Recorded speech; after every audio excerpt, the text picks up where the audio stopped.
Good morning, everyone. Welcome to Satan and Coffee. I do hope everyone is having a good week this week. Here we are, September 3rd, Wednesday, hump day, middle of the week, beginning of the month. Kids are getting ready to go back to school, at least in the States. I know September 5th is usually back to school.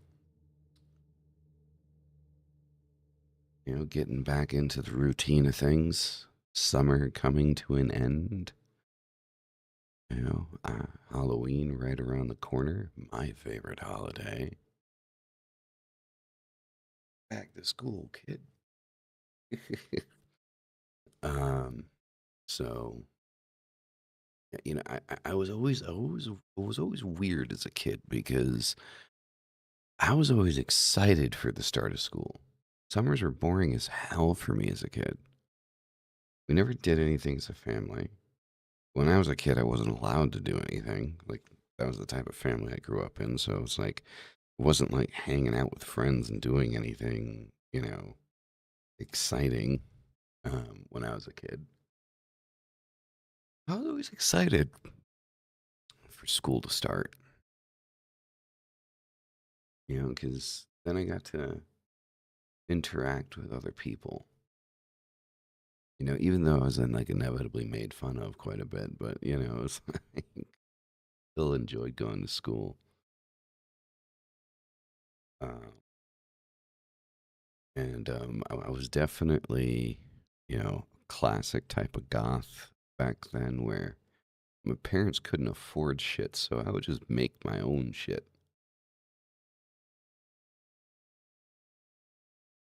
Uh, Black t-shirts and bleach were a regular staple with me, even though I over bleaching things and breaking the fibers in the shirt.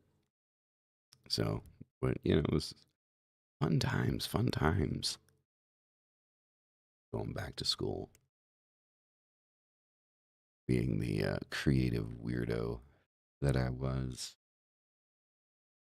Samuel, welcome, welcome, welcome. Good to see you, brother. Uh, so this is part two of the Hollow Thrones that we started on Sunday.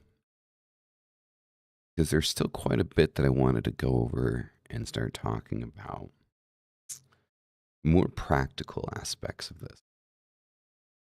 Practical aspects being, you know, uh, what I like to label as ritual engineering, right? So, or power without crutches. So, for those that might have a hard time with ritual work without the tools, or even feel like you can't do ritual work because you don't have the tools, I feel like this part of things is rather eye opening. So there's something that I created here called the EAP, or Empty Altar Protocol. So first part, breath. We talked about breath last time, right? The breathing in, the action of breath control. And it's 448, right? Breathe in for 4, hold it for 4, exhale for 8 until tremor fades. So when you're going into ritual and your mind is awry, it's all over the place, you can't focus, or you're nervous, you're scared, you feel the power of my crutches compel me. Oh, that reminds me of that meme. The power of Christ compels you. Does it, Dave? Does it? Not very compelling. Um, so I know that some people nervous about the connection, nervous about the ritual, nervous about the outcome. That's where I was going with that. um, and whether you're drawing a blank in your mind, you are having a hard time feeling connected, you're nervous to connect, whatever the thing may be that is stopping you or holding you back. Breath control is definitely an extremely important thing. And I know it sounds pretty cliche, but like even if you look at it from, disciplinary standpoint, in martial arts, when you're learning any type of at least, karate, taekwondo, Muay Thai, like, you know, most of these styles, most T styles, you are told to control your breath. Your breathing is extremely important, right? Like your breath, your control of your breathing dictates your physical power. The true, that statement stands true with spirituality, the psychology that you're going through, whether we're talking about the psychology of your ritual work, the psychology that you're in, stress levels, nervousness, apprehension, procrastination, all of these things, breath work. Uh, the first ritual that you need to learn for yourself. It's a physical ritual. Again, that is 4-4-8. 4 in, hold for 4, exhale for 8. And excuse me for the yawning, my goodness. Didn't go to bed until about like 1 o'clock, so running on. I got up about 5:30, so I'm running on 4.5 hours of sleep, something like that. So, but that's why it's Satan and coffee, because everybody knows Satan loves caffeine and hazelnut creamer. So the breath work is extremely important. The 4-4-8. Do that, repeat that until whatever emotion, feeling, or anxious psychology you got going on breaks. But another funny thing is, like, I ordered a couple of monsters. Uh, it doesn't look like they're gonna pick it up. They're supposed to be here at 6:30. That was a half an hour ago. Anyway, posture, crown up, tongue to palate, and heels rooted. Posture, way we sit, right? So I like to lean forward. I have horrible posture, but posture with the breathing is extremely important. Back straight, shoulders back, crown up, right? Top of your head up, tongue to palate, and you dig your heels into the ground. And then you breathe.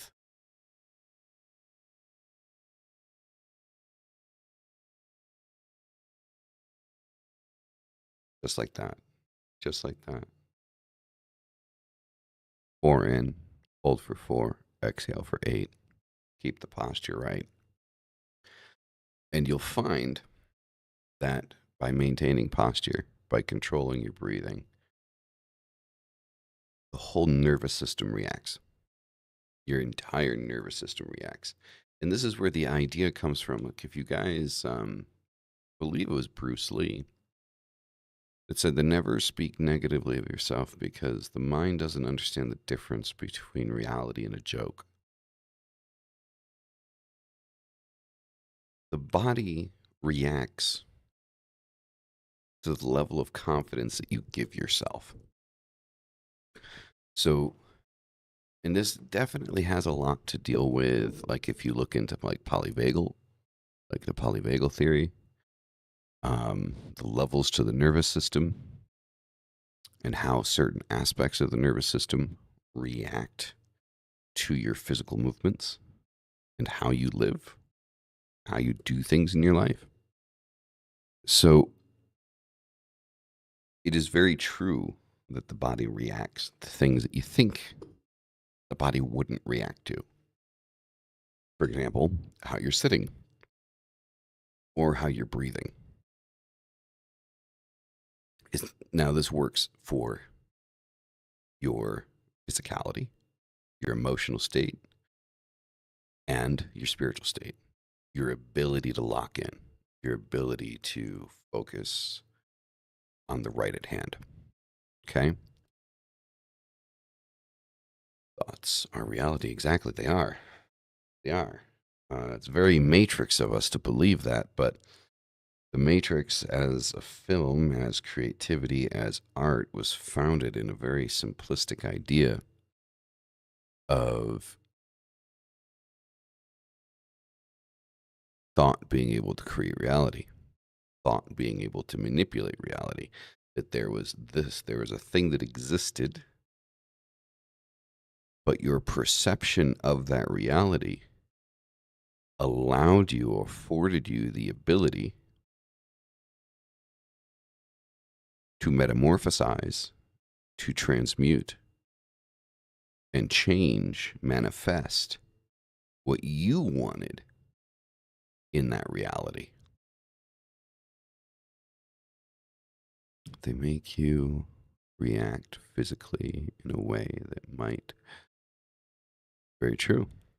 Very true.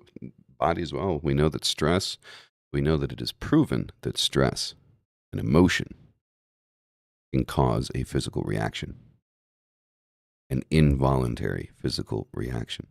That stress can literally make you sick. Not just metaphorically, but like literally and physically, stress can make you sick. So, with that being true,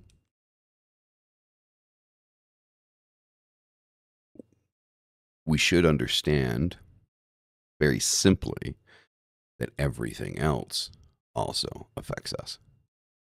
Every other emotional reaction or inability to regulate emotional response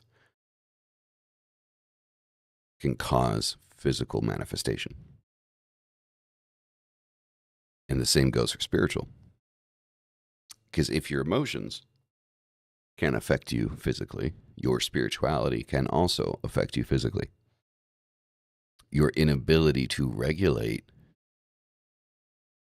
your spiritual coming and goings can have the similar, if not a same effect on you physically, can create a manifestation physically that is unintended if you're unable to regulate yourself spiritually. All of these things overlap, cover each other, and create a very nice layered cake. Yeah. And each layer of that cake needs to either be done right, as within, so without. Exactly. 100%, Samael. 100%. Now, vector. Choose one verb. And the reason I'm choosing, I've decided to not go with some spooky language here. Is I want to keep this as realistic as possible, like in the sense as I want to keep this as easily understandable as possible. Right? Evie, welcome. Good to see you. I want to keep this as easily functioning as possible for all of you. So, our vector here, what we're choosing to focus on, is something super simple. A verb, an action. Okay? So a couple examples here. Cut, bind, draw, burn, right? Cut the connection, bind the danger, draw the money, draw the love, burn the pain, burn the anxiety. Choose a verb. Charge the statement. Present tense. No deity names, no conditions. No demons, no gods. Just actionable process. An action, a verb. Focus on it. Charge your statement. And then release one act of mundane alignment within 24 hours. One physical, mundane action that aligns with what you want to do.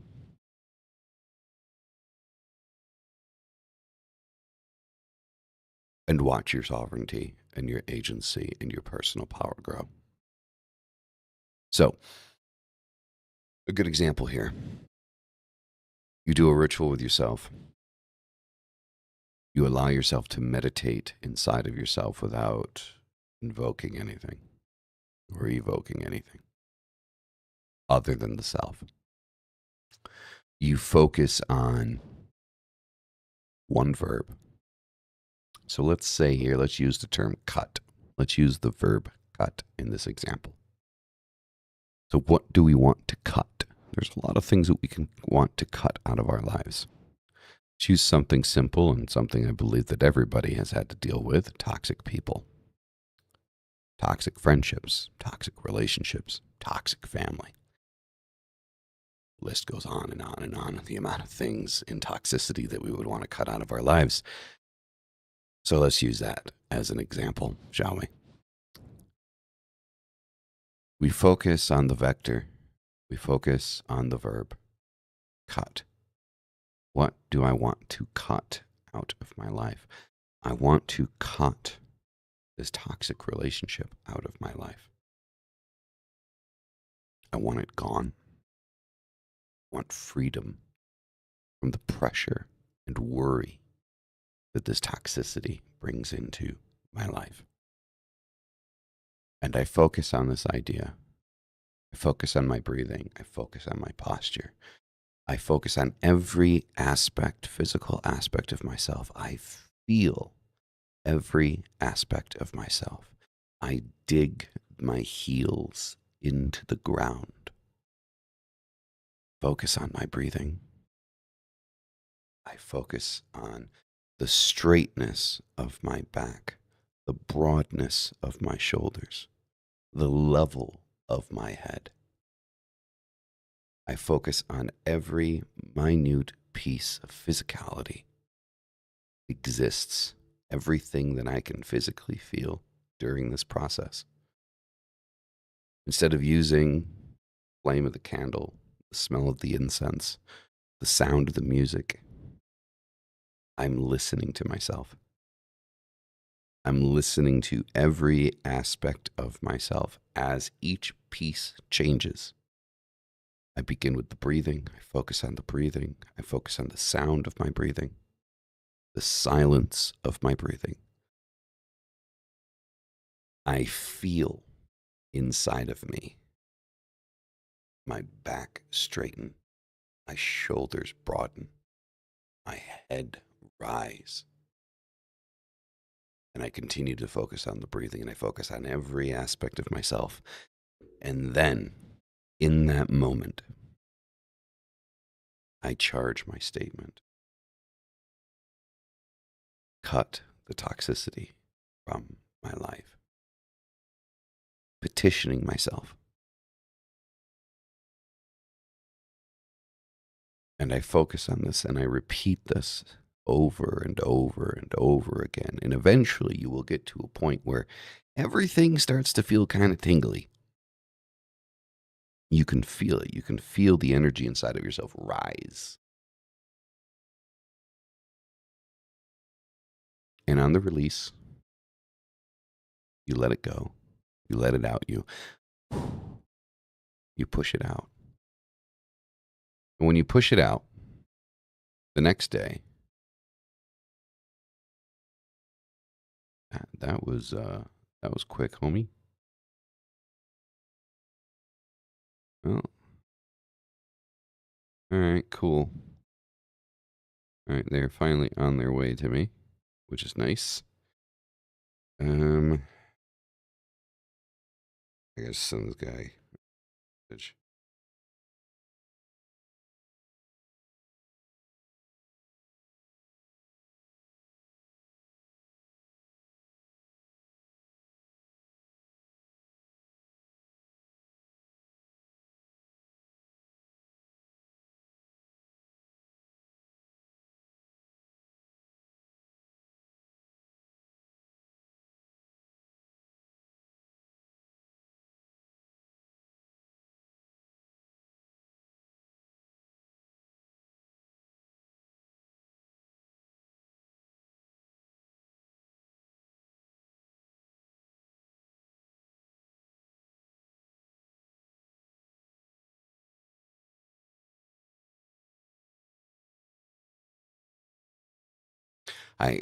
So Uber Eats has a problem, or Uber in general has a problem of how you get into my gated community. And they always tell the Uber people to go the wrong way because there's no entrance where they're telling them to go. So I have to send them a message saying, hey, that's not how you get into where you're going, right? You need to go this way. So, yeah, that's what I just did. Anywho, let us continue. So we release this energy, this buildup of energy, and this is what we want. We want to build up this internalized energy. We want to build up what this is inside of us, what is building inside. And we want to release it. We just release it out into the ether. We release it out into the world. Now, the release part here of what we're referring to is one act of mundane alignment within 24 hours. Now, the reason why I chose the idea of cutting toxic relationships is something that we can have action that is noticeable, immediate, noticeable action. So you stop messaging these people. You stop responding to messages. You block them on social media. Each day, you have to have one act of mundane alignment within 24 hours, right? So each day, one act of mundane alignment with what it is that you want to achieve. Now, why is this important? Why does this play any role whatsoever when it comes to spirituality? Because this sounds more like life coaching than spiritual awakening. Well, as most of us are on the left-hand path, this is a left-hand path podcast, web show, I don't know what you'd call this, but whatever the hell this is, it's based in the left-hand path. I am left-hand path. We all align to some degree in this community to left-hand path philosophy. And the biggest aspect of left-hand path philosophy isn't the spirituality, isn't the demons, isn't the gods, isn't the even the spiritual alchemy, but rather the physical responsibility to yourself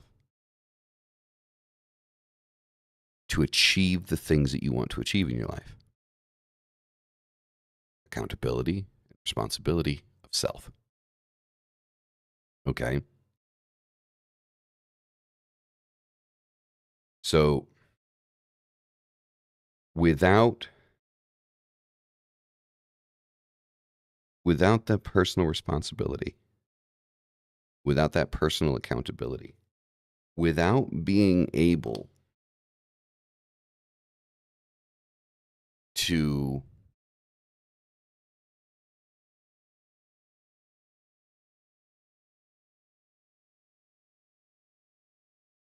understand your own responsibility in a situation without fully taking grasp of your own power in a situation, you're left in the same position as what I call the lazy man's religion when it comes to when it comes to Christianity. You're asking for things and putting no work in on the outside of the altar. Okay.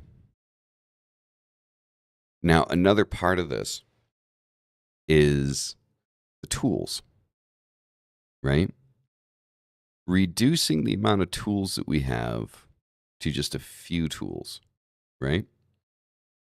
So instead of working with, I don't know, 19, 20 different things, right? Break it down to 3. Reduce it. Don't completely remove it, but reduce what you're using. Take away the candles, take away the incense, take away the music, take away the athame, the wand, you know. Take away the things that you physically interact with and interact with yourself. Okay? Now, the next part, instead of evoking Lucifer or Samael or Lilith, Hymen, Belial, instead of evoking these aspects, evoke your future self 6 months ahead. Where you want to see yourself, how you see yourself, how you envision yourself being 6 months in the future. Become your own demon of outcome. Dialogue, directives, and deadline. Again, dialogue, directives, and deadline. 1 second. Sorry about this chat. These guys are supposed to be here like an hour ago.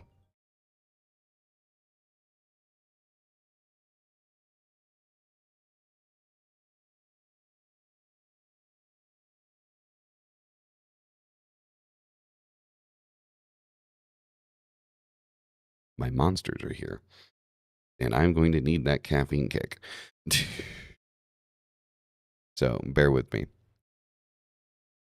So look at yourself 6 months into the future.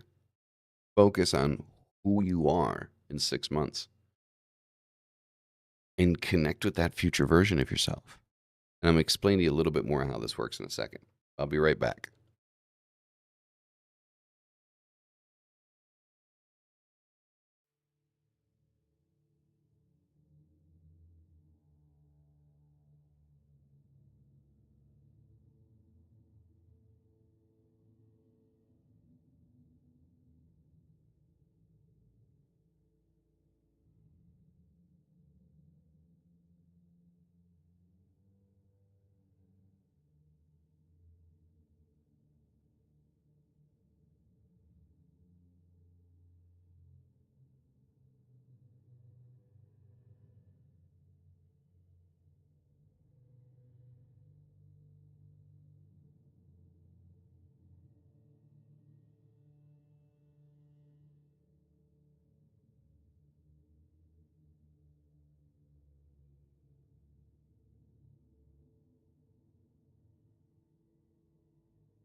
All right, and we are back. Sorry about that, guys.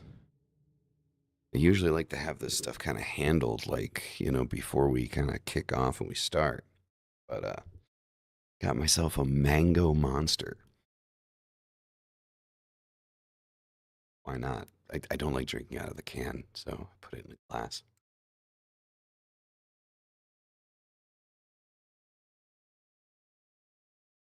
That's good. So, connecting to your future self. So, we like the concept to start the day tequila. um, we like to talk about in spirituality, at least the occult. We like to talk about quite a bit. We talk about egregores, kind of egregoric belief, and so how many entities that we connect with or we have connection with that are egregores. Create an egregoric version of yourself. Look at yourself 6 months in the future. What is it that you want to achieve in 6 months? Where do you want yourself to be in 6 months? Connect to that version of yourself. Think about it. Like, realistically speaking, in ritual, create an egregoric version of yourself, of who you would want to be, who you want to be in the next 6 months, the next 12 months. Understand, you can envision it, right? You can close your eyes and you can realistically see who it is that you want to be in the future, whether it's physically, emotionally, mentally, spiritually. That version of yourself that you want to be today, what you need to put the work into to be, to become. And that work comes through time, right? So envision yourself 6 months into the future doing everything that you need to do. Everything that you have to do to become that version of yourself. Envision that version of yourself and connect with that version of yourself. Learn from a version of yourself that doesn't even exist yet. Understand what it is that that version of yourself needed to do to be that version. And invoke that conversation. Have a conversation with your future self. In psychology, we talk about having a conversation with your inner child all the time. We talk about the nurturing parent and the critical parent, right, inside of ourselves. Right? We have those that triptych, that threefold aspect to ourselves, right? Psychologically speaking, right? We have a nurturing, compassionate parent internally. We have a critical parent internally, and we have our inner child. And we dance between the three of them all the time, like in certain situations and how they react to this ego and the shadow. And all of those things exist. So, what did the future version of yourself need to do to be the future version of yourself? How did it need to dance between those three aspects of yourself internally? Do a ritual to yourself. So, evoke your future self 6 months ahead as the demon of outcome. Dialogue, directives, and deadline. 6 months is your deadline. Have a dialogue with yourself. Have your future self help you with the directives that you need to go through to become that version of yourself. Focus on that transformation.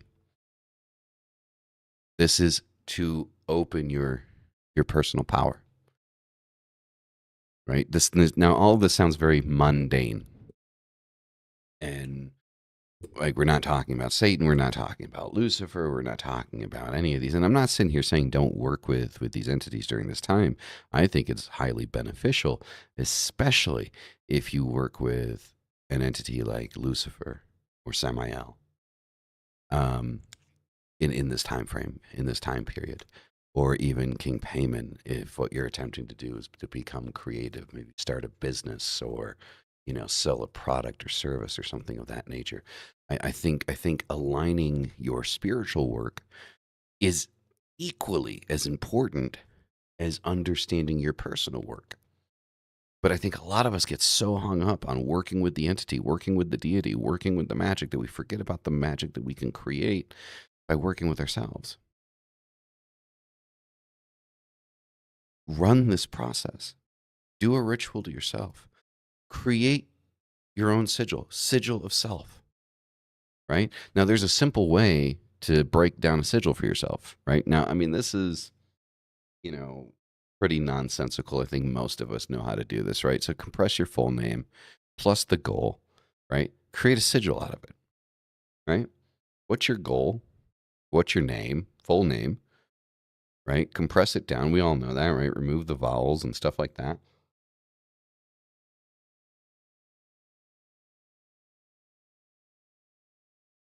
And create the sigil of self, right? No offerings. Beat it with reps, behavior, right? Not candles. Charge that thing. Wear it as a reminder, like create a talisman with it. Wear your own sigil. Like, let's go to the next level of fucking hail thyself, shall we? Like, let's actually take that phrase somewhat seriously, right? Draw that sigil, make it look nice, paint it on something, put it on the wall. Put it as a reminder that you are responsible for where you are and where you're going. You are responsible for all of it. And you have the power to change it. You have the power to metamorphosize, to create the alchemy that needs to happen. You can do that. Nobody else can. Right? And when you are able to connect with your own power, when you're able to do this type of stuff with yourself, to rise and raise your own power level and your own focus and accept radical responsibility in your life, not only will you begin to notice the mundane things in your life starting to go more in the direction that you want them to, you're also going to notice that your spiritual ritual work, your work with entities, elevates. Because now you're not begging for something to come in and change your life. You're not begging for something else to use its power to change your life. But now you've just been able to truly weaponize in your life the work that you're doing with these entities. Because you've thrown away the crutch. You're aware of your own power. And you're aware of your own responsibility. And you're aware of what you can physically do in your life. So now you understand that line. That line becomes so much clearer of what the entity does. And then what responsibility falls on you.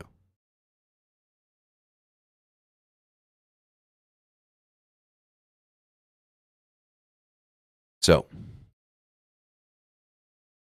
when we look at these things, right? So we can look at results, right? So if we look at all of this devotee drift, so results returned when offering stopped and action KPIs started, right?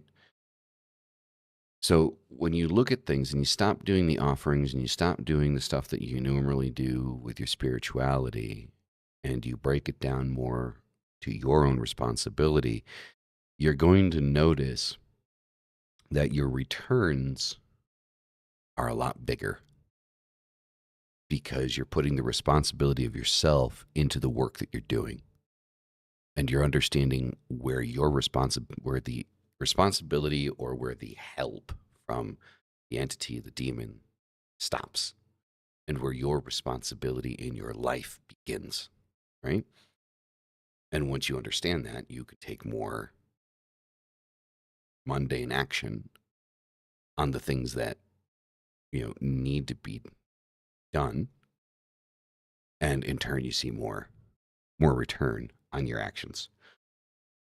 Aesthetic overload, like so strip toolkit from 19 items to 3 and doubled hit rate, right? So What that means is reduce the things that you're using in a ritual. When you're talking like ritual for entities, like reduce it, break it down. Like it doesn't have to be so goddamn complicated all the fucking time, right? You don't need 50 fucking candles and 20, incense going, and you know what I mean? You don't need 5 athames and a different wand for each entity in shit, because if I feel like at that point you're just wasting fucking time, right? Like get a wand that you connect with, right? That signatures to you. Stop getting different, like people do this, like they get a wand and they're like, oh, this wand is, for this entity. It's like, fuck that. It's for you. Like if you connect with it, and you feel something when you use it, when you hold it, when you have it in your hand, then allow that piece of tool, that piece of kit, allow that to direct your energy, right? Because we're talking about directing your energy, right? When we use external energy, we're rarely actually pulling this energy into us. We have our own energy signature. We're rarely, it's kind of like, it makes me think of like an injection, right?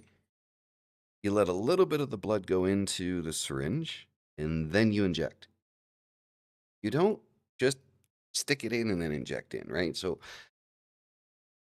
that is kind of like the sense of like you're letting a little bit of the energy signature of what you're working with into you, into your life, into your practice. But then when the petition goes out, that's all you. That's all your energy going out there in the ether. It's at the end of the day, it's something you want, right? So I don't see how doing a ritual and then sending everything over to Lucifer, or sending everything over to Baphomet, or sending everything over to who the fuck ever it is that you're working with, right? You know, fucking, you know, fucking Joe Schmo Ho, like, I mean, I don't see how focusing on that energy and then sending all of that energy out in just being the entity's energy when it's your fucking petition. That's your energy going out there. You can use an entity to direct, but it's still you. Accept that it's you. Like, I think maybe people kind of lost sight of the idea of what hail thyself is supposed to be, and what it's supposed to mean.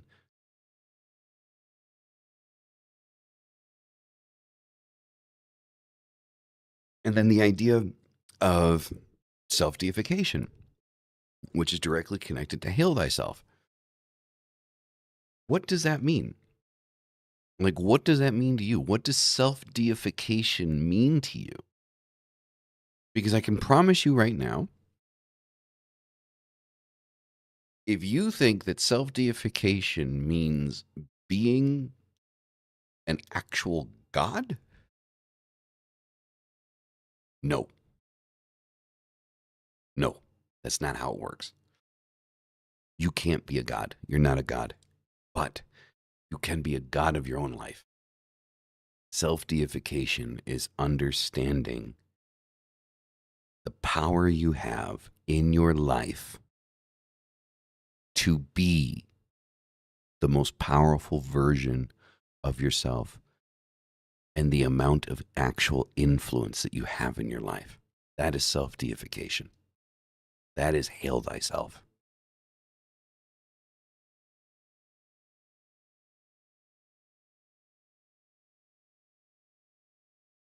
That's what that is. Now, KPI rule here.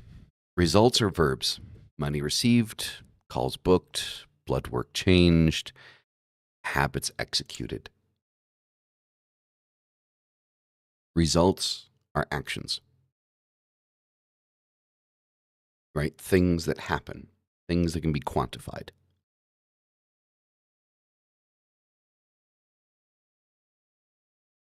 but I wanted to shoot lightning out my. I will settle for empowerment and control for my own growth and achievement. Exactly.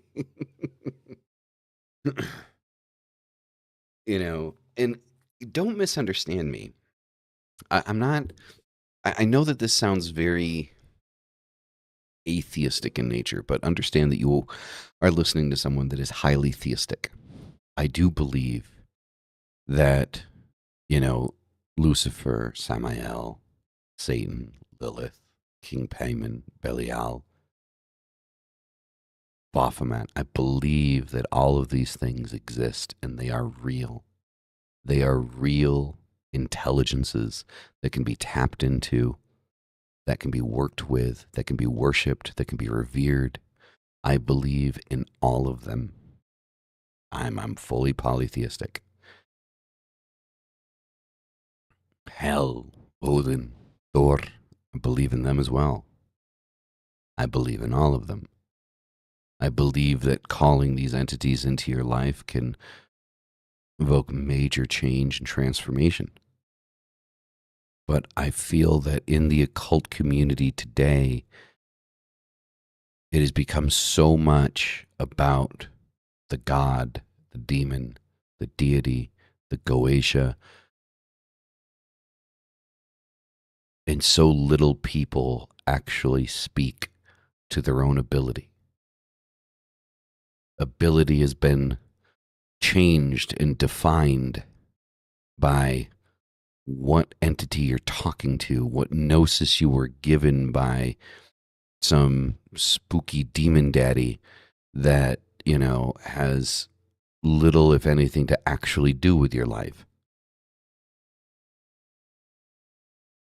And not only do I find it sad and pathetic, but I also find it disgusting. Because the left-hand path is and always has been a philosophy regarding your own empowerment and ability to change the things in your life. It is not about the entity. It's not about the ritual. It's not about the altar. It's not about what tools you have, what books you read, what authors you can quote. It's not about that. And though that's nice, like that sounds nice to be able to sit there and academically quote, 15 different books and verses and page and paragraph numbers and lines and, being able to regurgitate all of that shit. But that, at the end of the day, that's all it is. It's regurgitation. What are you actually applying? I don't give a shit what you know. What have you applied? Knowledge is power is a lie. Because the thing is you can know a lot, but if you do nothing with the knowledge that you have, you're useless. You're useless to yourself and you're useless to everyone else. Doesn't matter how many degrees on your wall you have. If you're doing something that has nothing to do with the degrees that you have, then what's the point of having the degree? What are you actually applying? What results are you actually getting? That is the left-hand path.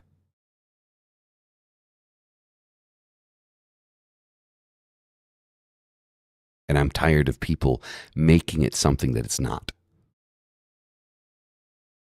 The left-hand path isn't about demons. It isn't about gods. It isn't about the altar. It isn't about magic. Those things can overlay. They can lap in. They can cross over. They can be a part of it because that's your spirituality. But the left-hand path in and of itself is a philosophy, an idea, a concept, a way of life, a way of living, a way of being a better human being, a better person, a better version of yourself every single day. And the only thing I want from people, for people, is for people to understand their own power, to take responsibility and accountability for where their lives are. And understand that the only person that has any power at all to change anything is them and them alone. That's it. Continue your work. Work with your gods, work with your demons, burn your candles and your incense. But let's start working with ourselves as well. Let's start creating egregores of ourselves. Truly worship ourselves. Connect with the future versions of ourselves in these timelines. There's something that Mystic talks about in Apocrypha a few times, over the years that like kind of really play into this, because if you think about it, he thinks that all timelines exist simultaneously. Every possible outcome exists currently and will happen and take place based on the decisions that we make. So, if that's true, if there are multiple timelines, a multiverse, so to speak, of potential outcomes, where there is a future version of ourselves in every universe, a successful one, a homeless one, a mediocre one that became a king, a queen, whatever.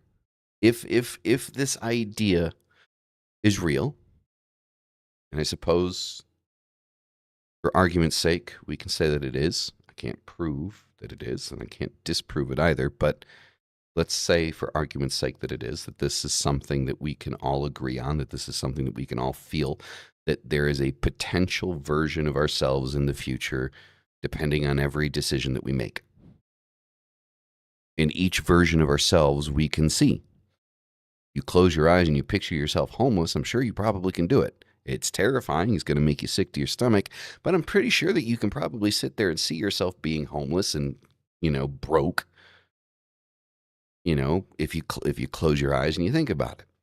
But I'm also pretty sure that you can see yourself being successful.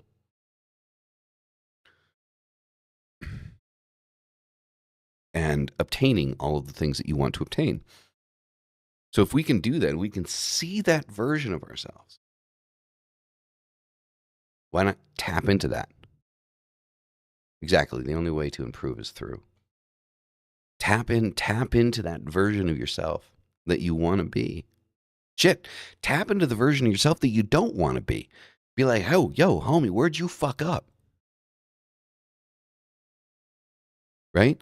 Allow that to reflect on decisions that you need to make today. Right? Some of us learn by by seeing what we shouldn't do instead of seeing what we should do, right? So, you know what? If you have a hard time tapping into the version of yourself that is successful, tap into the version of yourself that isn't. And be like, hey, man, where did we fuck up? And avoid those decisions. Change those outcomes. Then allow yourself to connect to the version of yourself that is successful and be like, okay, I know what we shouldn't do. Now, what should we do? And I promise you, you already know what you need to do.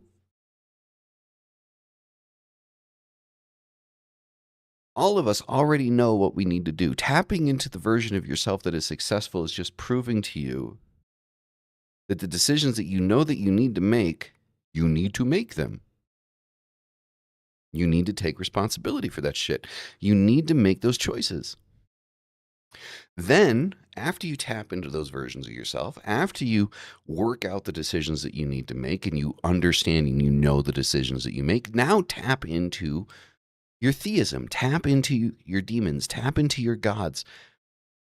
Do the work, do the worshiping, do the reverence to clear the pathways. You need to walk the path. You need to take the steps. Our gods, our demons, our entities, the things that we worship, these things will help clear a path and make it easier to walk the path that you need to take steps onto.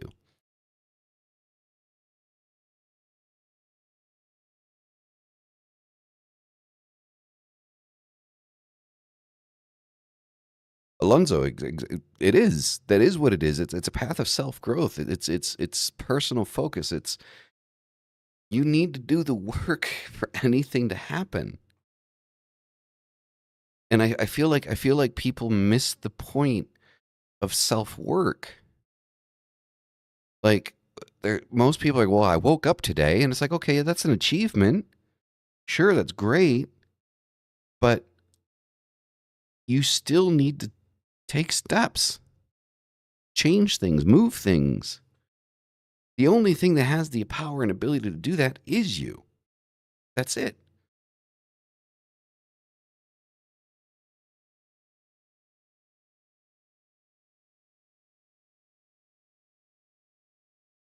And I want to see people be successful.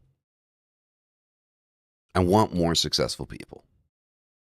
Whatever it is or however it is that you define your own personal success, that's for you. But I want to see people be successful. And I see so many people falling into the same traps that I fell into years ago. Years ago. For fuck's sake, I was homeless 3 times in my life because of my choices. Nobody did that shit to me. Those were my choices. Nobody did that shit to me. Nobody made me homeless. I did. 3 times. Once in the United States, once in Turkey, and once in Mexico. I was homeless in 3 different fucking countries. So there comes a point where you kind of sit there and you look at a situation and you're like, wait a minute. There's only one consistent thing in these situations, and that's me. Right? Like, a lot of people like to sit there and say, well, oh, it's the government, it's the job market, it's this, it's that, it's the next thing. Bruh, I was homeless 3 times in 3 different fucking countries.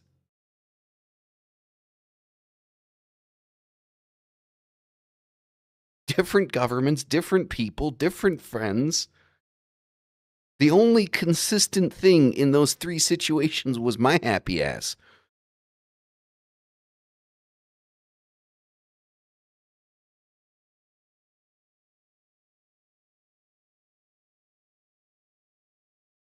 There you go. There you go, man. It's, So I live these situations, and people talk about results, right? Results. Show me the results of your life, and I will show you someone that is able to work magic.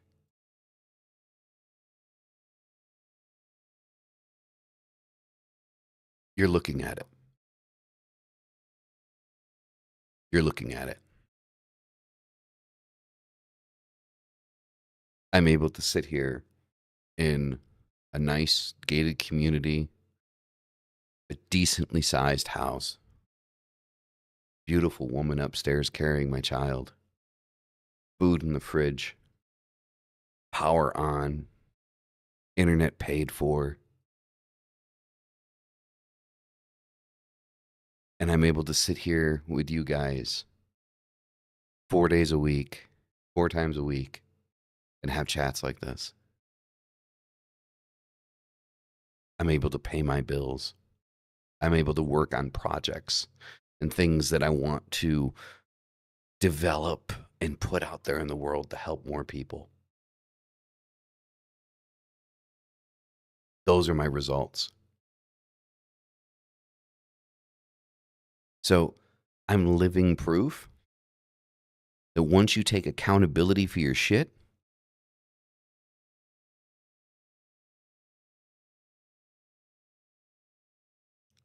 things can change. Strong to the mama. Right? Once you take accountability for where you are in your life and the things that you want to change, you can change the things in your life. You can improve your direction. Once you stop blaming everyone else and say, well, it's his fault. Well, no, it's her fault. Well, it's because of him. Well, it's because of her. It's because they said this. It's because, no, the only consistent thing in your life, in every aspect of your life, is you.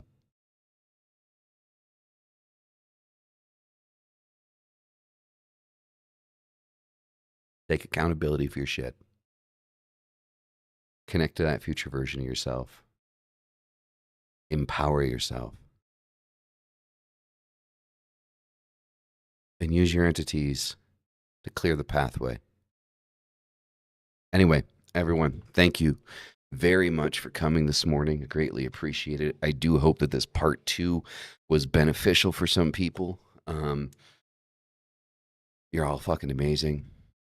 Thank you for being here. I will see you lot on Friday. All right. Have a good rest of the week, and I'll see you on TSIF. And as always, hail thy fucking self. See you in the next one. Peace the fuck out, everybody.